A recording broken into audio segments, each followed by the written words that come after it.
Hello friends, welcome back to the many video guys and my YouTube channel guys. Today friends we are going to talk about guys Bluetooth device forget setting. And in this video friends I will show guys how can we forget guys Bluetooth headphone to our Realme phone. Friends you have connected guys any Bluetooth headphone and friends you want to forget this headphone to your phone. So friend, how can you forget? Today I will show you in this video guys. So before starting video friends first of all go and subscribe the channel guys, click the bell icon, like the video. So when we will on our phone setting guys. After on phone setting guys scroll it.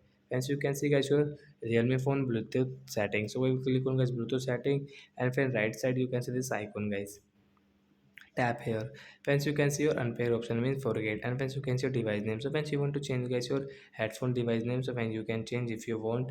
And once you can see unpair option means forget guys, tap here to forget guys. Headphone will forget guys, we cannot use guys. If we use so we will have to connect again, then guys we can use headphone. So like that guys we can forget Bluetooth headphone to Realme phone. So that's it guys, thanks for watching the video, bye my friends.